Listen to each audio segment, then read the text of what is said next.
Revolution. Now in the 1980s, the representation of homosexuality assumed or manifold forms of expression.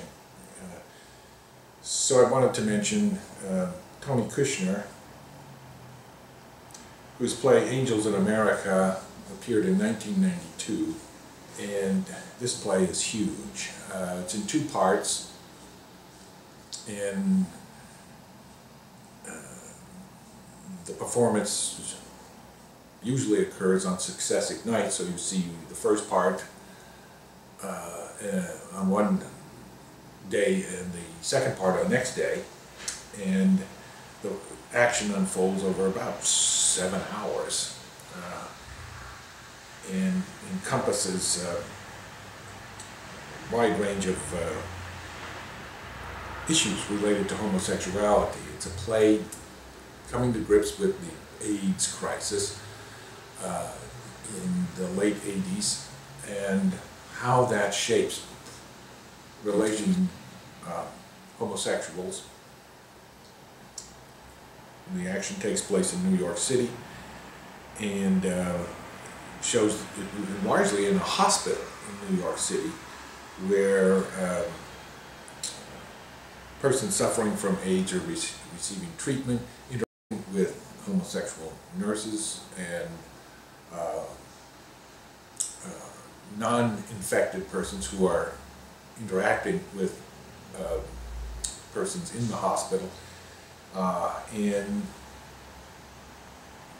personal relations between in the play become connected to larger political issues, so that homosexuality assumes significance as a political issue is shaping the entire country. And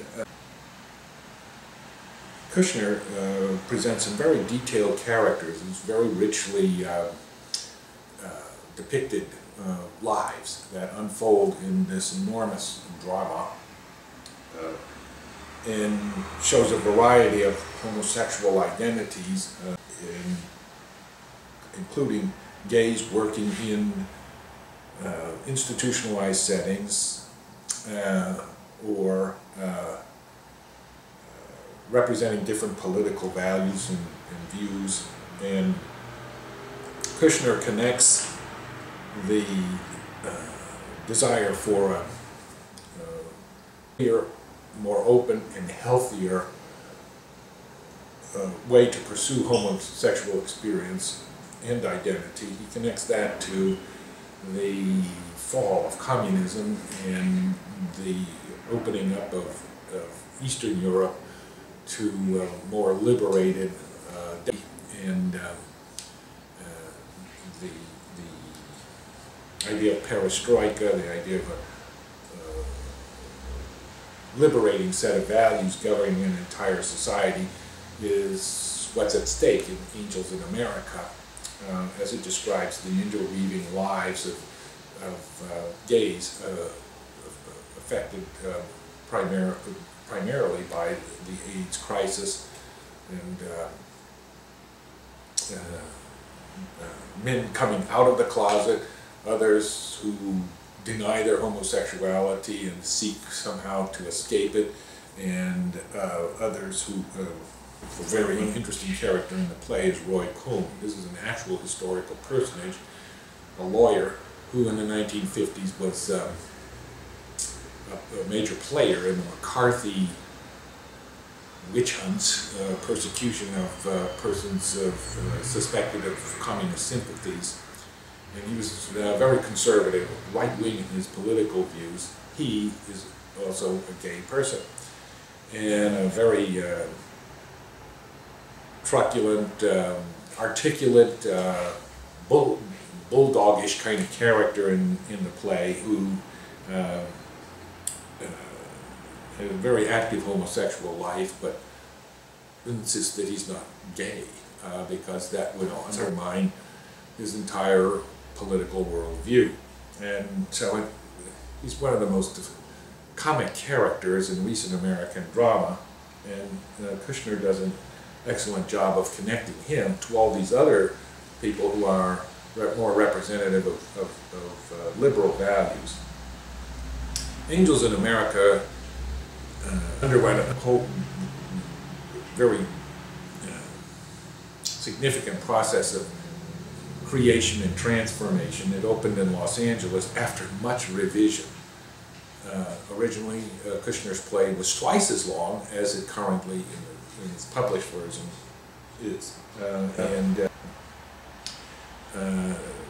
George Wolfe, the African-American director, did a powerful job of directing the play and shaping this huge text into an extraordinary performance that provided these rich opportunities for actors, but also for extraordinary technological theater technology to bring to life this epic story of what Kushner has in mind, the transformation not only of a life, but of American life itself, as a result of homosexuality becoming more of a focus in American consciousness as a result of the AIDS crisis. So Angels in America remains one of the major achievements of drama in the late 20th century, but it was not alone in this renaissance of theater focused on gay experience from different perspectives. Harvey Fierstein, I should mention, you've probably seen him in numerous movies because he's a character actor in television and films, has been for many, many years. But in the mid-1980s, he had a great success with his Torch Song trilogy, as well as his work on adapting the French play La Cage aux Folles for the American stage. So La Cage aux Folles was originally French and appeared in Paris first in 1973, and then moved to London, and then it became a musical. But Fierstein was responsible in part for the transformation of La Cage aux Folles into a format that was, I guess you could say, acceptable to American audiences, and then it made into a popular movie with Robin Williams and Nathan Lane. But the Torch Song trilogy remains the work that established his fame as a writer of the gay experience. And it's 3 plays, another big saga kind of project like Kushner, although the scale is not nearly as large as Kushner's play.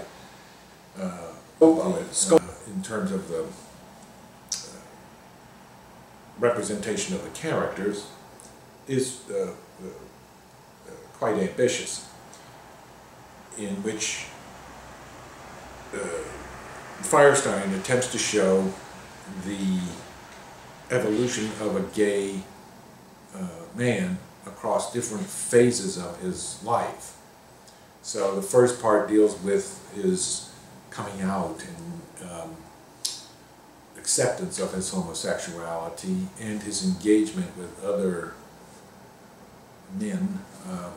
And then the second part deals with this kind of crisis in his life related to his relationships and idea of living, committing oneself to another man.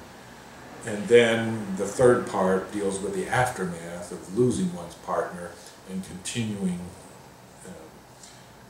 to build some kind of family out of a distinctly gay experience. So that was a remarkable achievement, and still very much a part of the repertoire of gay theater today, although it does take considerable commitment of a theater's resources to stage the trilogy in its entirety. But this was a different approach, not what Kushner was doing, who was concentrating, bringing together the intersection of different gay lives and different political perspectives into a moment, although that moment is big and requires 7 hours to unfold, but the play is actually the compression of different lives into a moment. Firestein, on the other hand, through the Torch Song trilogy, shows the unfolding of a life over different moments and phases, requiring separate plays. So a different approach as far as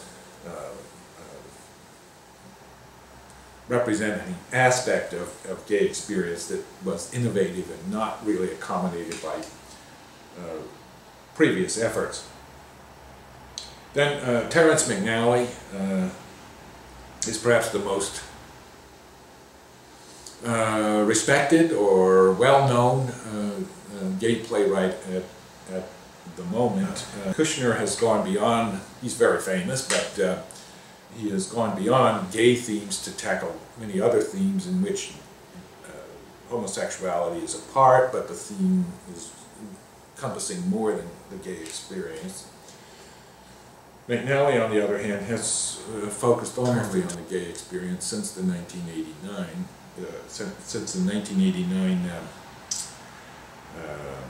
premiere on Broadway of his very funny play, The Lisbon Traviata. And subsequently, he has focused his work on revealing some new or different aspect of gay culture that he had not explored previously. So, in The Lisbon Traviata of 1989, he shows these it's actually focused on a pair of men who were once lovers in Manhattan, New York, and their connection is through opera, and their immense knowledge of opera and how opera has somehow awakened, sustained, intensified, or dissipated their connection to each other sexually.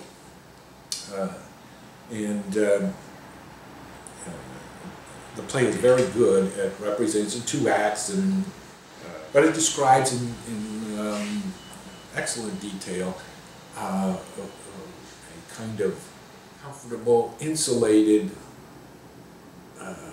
way of living that these cosmopolitan, sophisticated gay men in New York have developed over the years and become somehow the foundation upon which a special kind of happiness is possible and separate from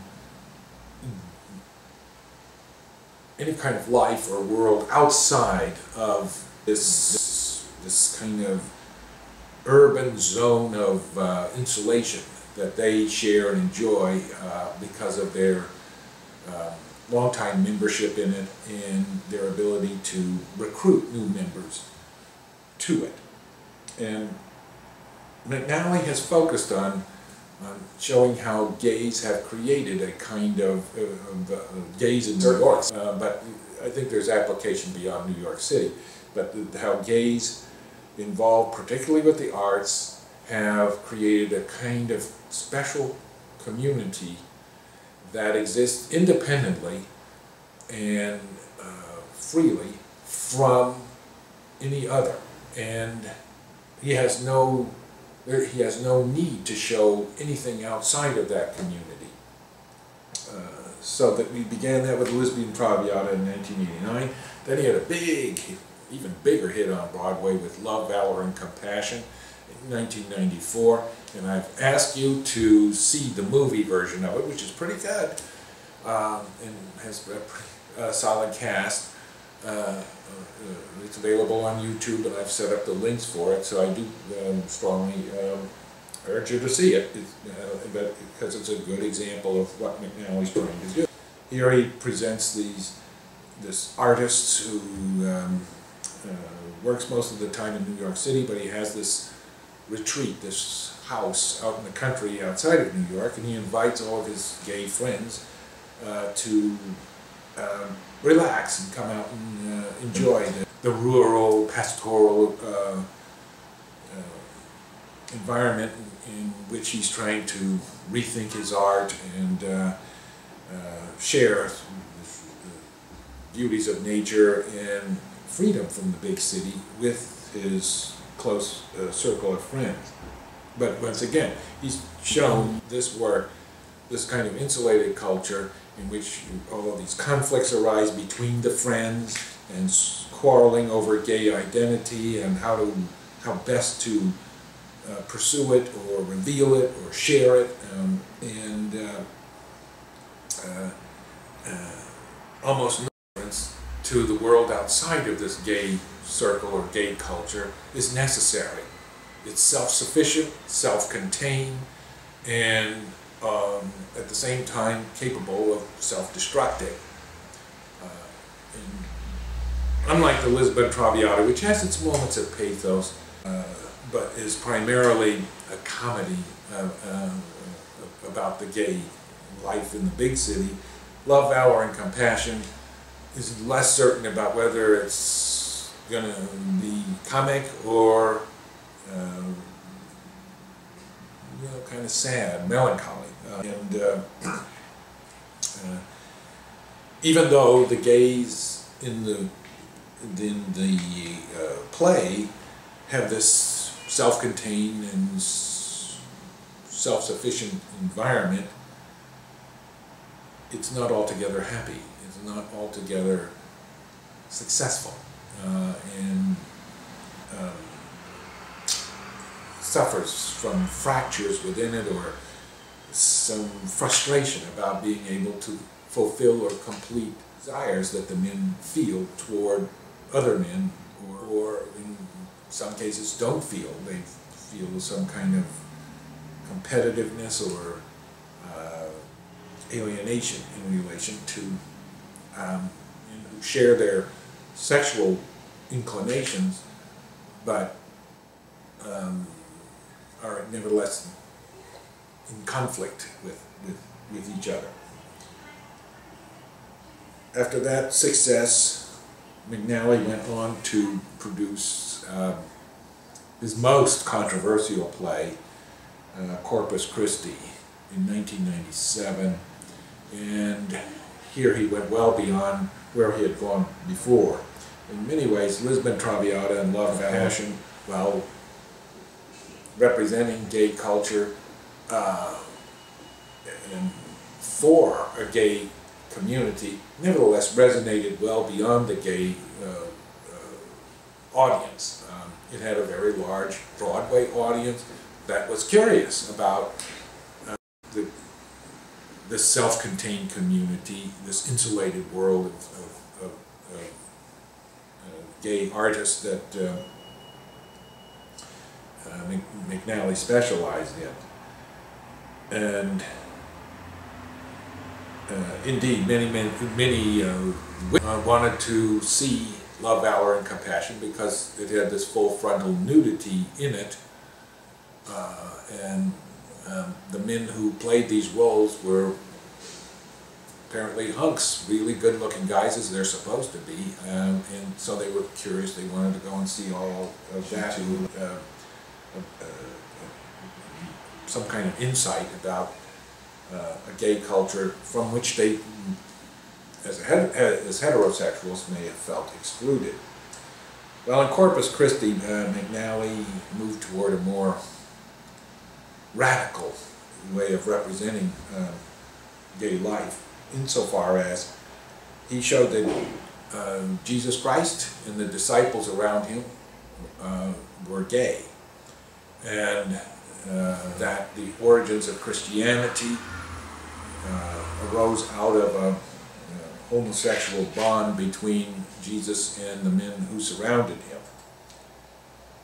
And this play provoked widespread condemnation and criticism from primarily Christians who felt this was blasphemous, offensive, and indecent to a kind of theater, and sought to have productions of it prevent them from happening, and filing legal actions against those who would produce the play.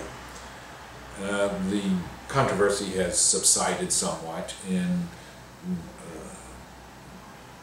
the United States, and other countries have gotten used to the idea of a play that presents Jesus as gay and those around him as gay, and that Christianity had its origins out of a homosexual desire, out of homosexual desires, and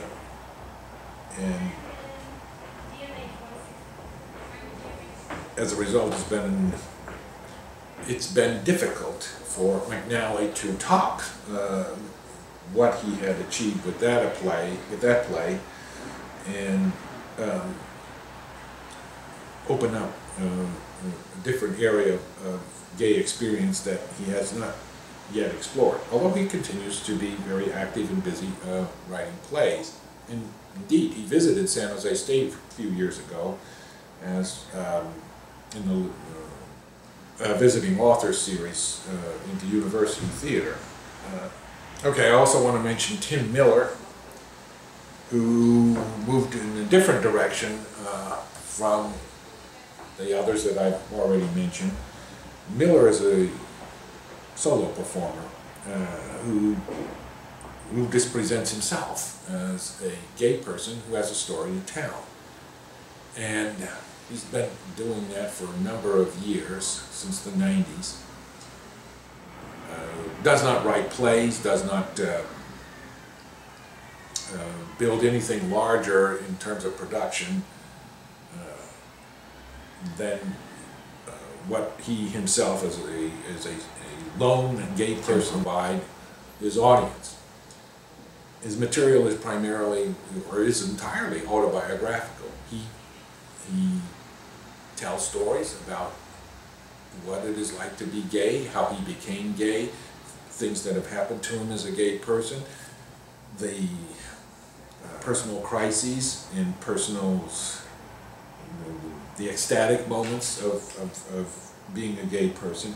And he's also described it in very graphic detail. He does not separate the disclosure of the gay experience without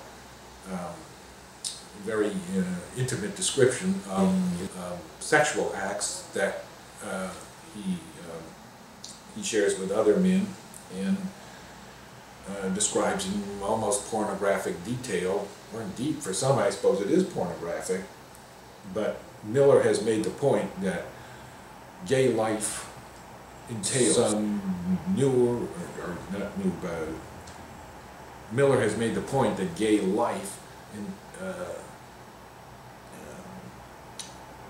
has as a center of meaning these physical encounters with other male bodies, and those need to be described, explained, shared, and theorized in a way that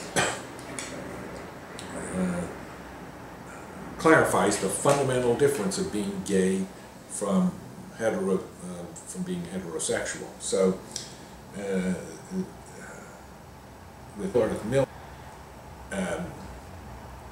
the autobiographical experience of gayness is the driving force of performance, and entails intensifying focus or absorption in the physicality of gay life, and the narrative, the stories, the autobiographical details that make this physicality of gay life so powerful and rewarding, fulfilling, so that Miller is, in a sense, gone beyond those who preceded him, insofar as he wants to focus on the risks that gays take with their bodies and with the rest of society in terms of their identity. He wants to focus on the risks that they take to why the risks are worth taking, the pleasures of being gay, and those pleasures, as he puts it, are profoundly physical, visceral. The representation of gay life in the theater or anywhere else is, in some sense, false if it does not clarify that physical relation, that powerful physical idea of oneself, one's body in relation to another body that is of the same sex. But perhaps Miller has not gone as far as some could go. I wanted to mention finally Ron Athey, who has developed a very radical kind of theater that came out of the AIDS crisis in the 80s and into the 90s. Athey presented shows, or has presented shows, in which there is no representation. There is only the performance of gayness, the revelation of gayness, and the enactment of gayness before an audience. He is seeking, like Grotowski and Beck, to dissolve this distinction between life and art through performance. And the AIDS crisis precipitated this idea of breaking free of representation altogether, beyond storytelling, which Miller does, to a kind of ritual enactment of gayness, so that performers appeared nude. They, for example, would cut themselves, and if they had the HIV virus or or indeed suffered from AIDS, that blood would splatter and could be reach out to the audience, and they wanted to really physicalize this idea of infection, but also the physicality of gay performance, or gay sexuality. Whereas Miller described, he told stories in great detail about sexual performance, sexual activity.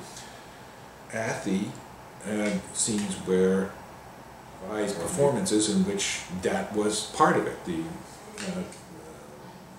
physical contact between male bodies in conjunction with the language that emerged as a result of this physical contact, and yet none of the performers were not characters. They didn't have even names. They appeared, they spoke, they touched other, they became intimate in performance, as a performance, and often these performances were kind of sadomasochistic in their intensity, and in the way in which one body seemed subordinate to another, or how the dominant-subordinate relation became dynamic and reversed or changed in ways. And so it was very physical, and the identities were bodily, without names, without stories in which to situate them and establish a difference between the body, what it purports to represent, or the body somehow got an identity that prevents it from being close to other bodies or performing the desires within it. So Athey represents this kind of radical dimension to gay performance that was unthinkable in the theater back in the 1960s. So that there's quite a dramatic evolution of gay performance since the killing of Sister George in 1964. In over 40 years, the theater has opened itself up to a variety of strategies for representing gay experience. And the reason I focus on a couple of videos on gay experience is because the contribution of gays to the contemporary theater has been enormous, and even without the depiction of gay life in the theater, but that contribution is when the theater began representing gay life forthrightly, first by those who were not gay and then by those who were from their different perspectives, the theater became much more powerful in its capacity to initiate and sustain change within the society as a whole. Without so much gay performance in the theater, it's doubtful that public consciousness of gay culture would have reached the maturity that it has now, and it's doubtful that gayness would have,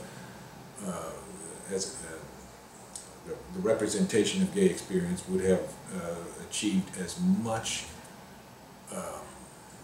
complexity or magnitude as it has in other media. And as a result of this connection between gay performance in the theater and gay performance in other media, the United States has seen a huge transformation in its thinking about homosexual identity and its creative power.